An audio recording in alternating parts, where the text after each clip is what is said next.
নমস্কার। আজ একটি নতুন বিষয় নিয়ে আপনাদের সঙ্গে আলোচনা করতে বসছি এবং খুব গুরুত্বপূর্ণ বিষয়।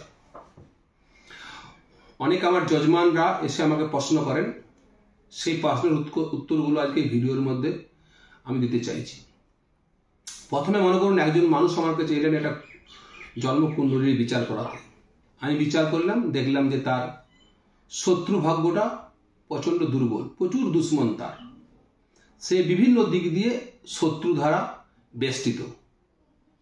এরকম একাধিক যজমান আমার কাছে এসেছেন যারা বলেছেন, গুরুজি আমাকে শত্রুতে আগে বাড়তে দিচ্ছে না, শত্রু আমাকে পরিশ্রান করে দিয়েছে, এর থেকে মুক্তির পথ কি স্টোন করলে আমি মুক্তি পাব। আমি তো দেখেছি যে এর ক্ষেত্রে হয়তো মঙ্গল প্রচণ্ড দুর্বল থাকার জন্য শত্রু বৃদ্ধি হচ্ছে, একটা রক্তপ্রবাল প্রেসক্রিপশন করেছি, কিন্তু সেভাবে সফলতা পাইনি। যজমানের চিন্তায় দিনের পর দিন আমি চিন্তান্বিত হতে থাকি। যখন ফার্স্ট লাইফে জ্যোতিষে আমি আসি, পরবর্তীকালে আমার মাথায় ঢোকে যে ভারতবর্ষে তন্ত্রশাস্ত্র একটা বিরাট জায়গা নিয়ে করে জুড়ে আছে এবং মানুষের নিত্য নৈমিত্তিক সমস্যার সমাধান, শত্রুতা সমস্যার সমাধান, ধনভাগ্যের সমস্যার সমাধান, পুত্রপ্রাপ্তির ক্ষেত্রে সমস্যার সমাধান এই তন্ত্রশাস্ত্রের মাধ্যমে আমরা মানুষকে দিতে পারি। অর্থাৎ জ্যোতিষে যখন আমি বিচারে পেলাম যে এর প্রচুর শত্রু বৃদ্ধি হচ্ছে, তখন শত্রুতা মুক্তির জন্য তন্ত্রোক্ত প্রয়োগের মাধ্যমে আমি তাদের বিভিন্ন সমতে তাদের জীবনে শান্তি ফিরিয়ে দিয়েছি, ব্যবসা ক্ষেত্রে সফলতা ফিরিয়ে দিয়েছি এবং সুন্দর একটা জীবন দিতে পেরেছি। সেই বিষয়টা আমার অভিজ্ঞতা আজকে আমি আপনাদের সঙ্গে আলোচনা করব। আলোচনার বিষয়বস্তু হচ্ছে তন্ত্র। ভারতবর্ষে যে তন্ত্রশাস্ত্র, সেই তন্ত্রশাস্ত্রে 10 রকমের কাজ আমরা করে থাকি।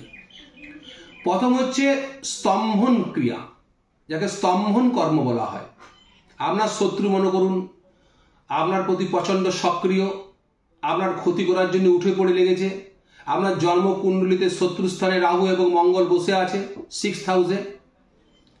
তখন আপনাকে দেখলাম যে এই শত্রু একটা এমনই শত্রু যে শত্রু প্রতিনিয়ত আমার যজমানকে জ্বালাতন করছে, তার একটা পক্ষে, আমার যজমানের পক্ষের স্তম্ভন ক্রিয়া করলাম। যাতে আমি কিন্তু কারোর নাম দিয়ে করছি না, আমার যজমানের কোনো শত্রুর নাম দিয়ে করছি না, সর্বান শত্রু, অর্থাৎ যারা আমার যজমানকে শত্রু ভেবে আমার যজমানের ক্ষতি করার চেষ্টা করছে, তার জন্য আমি স্তম্ভন ক্রিয়া বাস্তবায়িত করার পর, স্তম্ভন কর্ম প্রয়োগ করার পর আমি কিন্তু সফলতা পেয়েছি। যজমান এসে আমাকে গুড ফিডব্যাক দিয়েছে। অর্থাৎ জ্যোতিষ বিচারের সঙ্গে তন্ত্রের একটা দারুণ সাদৃশ্য আছে।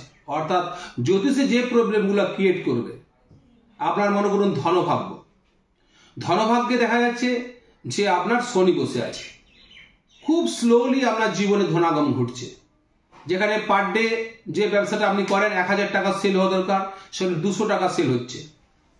আমরা কুবেরই শান্তি, অর্থাৎ ভগবান কুবেরকে সামনে রেখে শান্তি কর্মের মাধ্যমে, সেই শান্তি কর্মের মাধ্যমে যে কবচ আমি উৎপন্ন করেছি, সেই কবচ আমার যজমানকে দেওয়ার পরে তার কিন্তু ধনের স্রোত অর্থাৎ আয়ের পরিমাণ দিনের পর দিন বেড়েছে।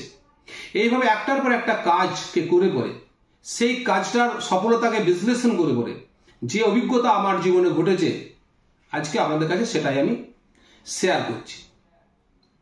আমার যজমান নয়, দেখা গেল যে একটা এলাকার থেকে দিনের পর দিন কোনো মানুষ সামাজিক শত্রুতা, নারীর প্রতি অত্যাচার, এলাকাতে বিশৃঙ্খলা তৈরি করে রেখে দিয়েছে, বিভিন্ন ধরনের টর্চারের মধ্যে এলাকাতে যন্ত্রণা তৈরি করে দিয়েছে। সেই ব্যক্তির বিরুদ্ধে বহু লোক আমার কাছে এসে বলছে, দাদা এটা কিছু ব্যবস্থা করুন।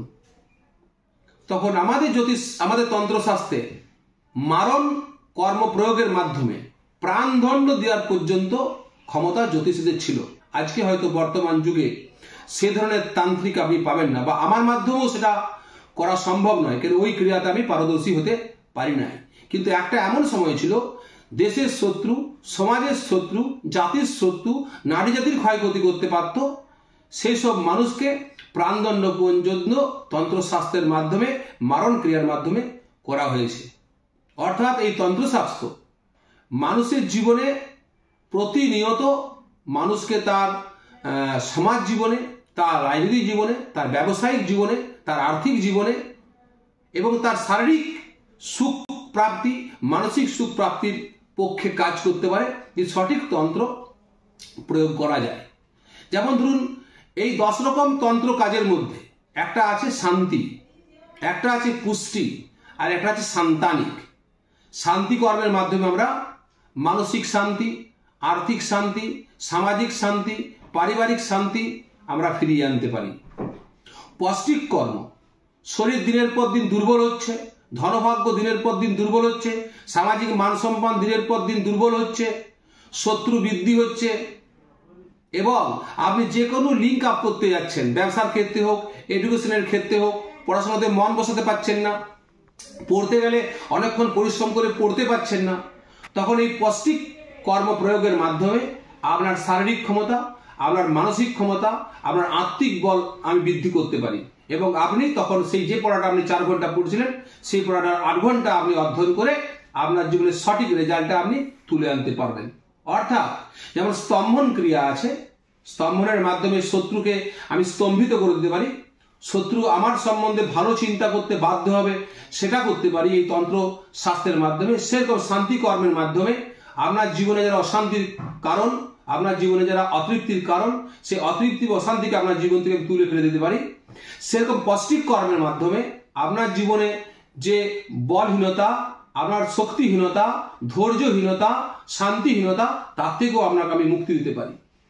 সঙ্গে সঙ্গে যেটা সবচেয়ে বড় প্রশ্ন হয়ে দাঁড়াচ্ছে, আর একটা বড় কাজ, সান্তানিক শান্তি, অর্থাৎ সন্তান প্রাপ্তির জন্য। নবদম্পতির বিবাহ হয়েছে, 4 সাল পর্যন্ত বিবাহ জীবন অতিবাহিত হতে চলেছে, তার এখনো সন্তান লাভ হচ্ছে না। আমরা ওই সান্তানিক শান্তির মাধ্যমে তার জীবনে সুন্দর সন্তানকে লাভ করার পথ প্রশস্ত করে দিতে পারি। অর্থাৎ জ্যোতিষের সঙ্গে তন্ত্র একটা অঙ্গাঙ্গিভাবে জড়িত। আমরা দেখেছি, আমার কাছে একজন যজমান এসেছেন, তিনি দেখাচ্ছেন তার শনির দশা চলছে, তুলা লগ্ন, চতুর্থপতি পঞ্চমপতি শনির দশা, শনি লগ্নের দশমে উপজয়গত স্থানে বসে আছে। খুব ভালো ফল হওয়া দরকার, খুব ভালো ফল। একটা ভালো অপরাজিতা নীলা তাকে প্রেসক্রিপশন করলাম, তিনি অপরাজিতা নীলা পড়লেন, কিন্তু তাও যতটা ভালো ফল হওয়া দরকার রাজ্যকরক গ্রহের দশা ততটা ভালো ফল পাচ্ছেন না। তখন আমরা কোনো একটা পৌষ্টিক শান্তি, কোনো একটা নবগ্রহ শান্তি, বিশেষ করে শনি মহাগ্রহের শান্তি, তার সঙ্গে পৌষ্টিক শান্তি যোগ করে দিলাম, এই দুটো মিলে একটা কবচ বানিয়ে তাকে দিলাম। দেখা গেল আমার যজমান খুব ভালো ফল। হ্যাঁ গুরুজি, এইটা পড়ার পর কিন্তু আমার জীবনে অনেকটা শুভ পরিবর্তন পরিলক্ষিত হচ্ছে। যজমানকে ধৈর্য রাখতে হবে, তার সঙ্গে সঙ্গে যজমানের কল্যাণের জন্য জ্যোতিষকেও চেষ্টা করতে হবে। অর্থাৎ জ্যোতিষ শাস্ত্রের সঙ্গে সঙ্গে তন্ত্রশাস্ত্র, জ্যোতিষ শাস্ত্রের সঙ্গে সঙ্গে বৈদিক শাস্ত্র, এগুলো পরস্পর সংযোগ করে যদি আমরা আমাদের যজমান দিকে বিভিন্ন পরামর্শ দিতে পারি, তাহলে যজমান কিন্তু অনেক সুখী হতে পারবে। তাই শুধু জ্যোতিষ চর্চা করলেই হবে না, জ্যোতিষের সঙ্গে সঙ্গে তন্ত্র চর্চা করতে হবে, বৈদিক বিভিন্ন যাগযজ্ঞ চর্চা করতে হবে, বিভিন্ন পৌষ্টিক মন্ত্র, শান্তিক মন্ত্রকে যজমানকে দিতে হবে, যে সেই মন্ত্র জপ করার পর তার জীবনে একটা অর্থনৈতিক, সামাজিক, পারিবারিক, রাজনৈতিক পরিবর্তন ঘটবে। অর্থাৎ এই বিষয়গুলো কিন্তু খুব গুরুত্বপূর্ণ বিষয় আপনাদের কাছে আমি আজকে আলোচনা করব। অর্থাৎ যে শান্তির বিষয় আপনাদের কাছে আমি বলছি, এই শান্তি মানব জীবনে বহুত কল্যাণকারী একটা তন্ত্রোক্ত ক্রিয়া।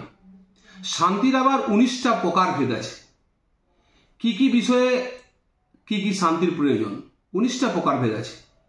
অভয়া শান্তি বলে একটা শান্তি হয়, যে শান্তির ফলে আপনি যদি কোনো বিজনেস কমিউনিটি থাকে, আপনি যদি কোনো একটা মনে করুন দেশে সমস্যা তৈরি হয়, তখনকার দিনে রাজারা এই অভয়া শান্তি প্রয়োগ করতেন।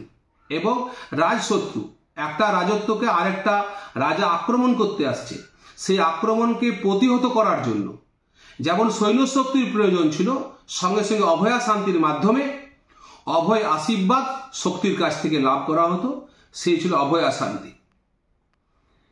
এবং একটা দেশে কঠিন রোগ, রাজযক্ষার থেকে শুরু করে কঠিনতর রোগে দেশের সম্পূর্ণ লোক ভুগছে, রাজা ট্রিটমেন্ট দিচ্ছেন। যেমন করোনা মহামারী আমাদের ক্ষেত্রে দেখা গিয়েছিল, রাজা তখন কি করাতেন, সেই দেশে সৌম্যা শান্তির প্রয়োগ হতো।